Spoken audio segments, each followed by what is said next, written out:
पदाच्या शर्यतीमध्ये इतर उमेदवारांनी माघार घेतल्यामुळे अजिंक्य नाईक एनसीएचे अध्यक्ष म्हणून सलग दुसऱ्यांदा निवडून आले।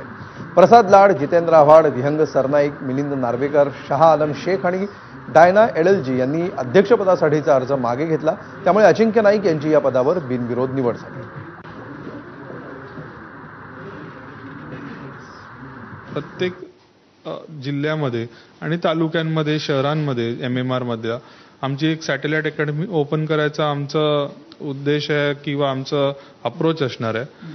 आणि मुख्यमंत्री साहेब आणि पवार साहेबांच्या नेतृत्वाखाली नवीन संकल्पना क्रिकेटसाठी नवीन इन्फ्रास्ट्रक्चर काय उभं करता येईल, आशिषजींचं मार्गदर्शन घेऊ। हे सगळे जे आमचे सिनियर लोक आहेत, आव्हाड साहेब आहे, प्रसाद लाड असतील, प्रताप सरनाईक असतील, सगळ्यांच्या कलेक्टिव्ह एफर्ट्सनी येणाऱ्या काळात एक चांगली वास्तू असेल किंवा चांगल्या अकॅडमीज असतील किंवा चांगले इन्फ्रास्ट्रक्चर मुंबई क्रिकेट असोसिएशनसाठी आम्ही नक्कीच देऊ।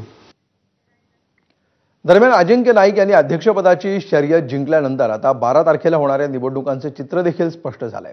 ही निवडणूक कशी पार पडणार आहे पाहूया ग्राफिक्समधून।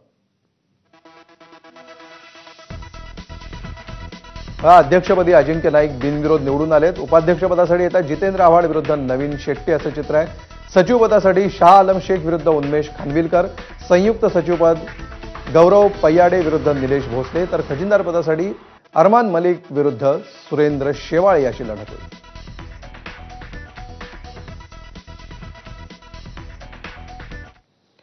पुढची बातमी, मंत्री गणेश नाईकांना मुंबई उच्च न्यायालयानं चांगलंच सुनावलंय। गणेश नाईकांच्या आमदारकीला ठाकरेंच्या शिवसेनेमधील मनोहर मढवींनी आव्हान देत याचिका दाखल केली होती। मतदारांना पैशांचं वाटप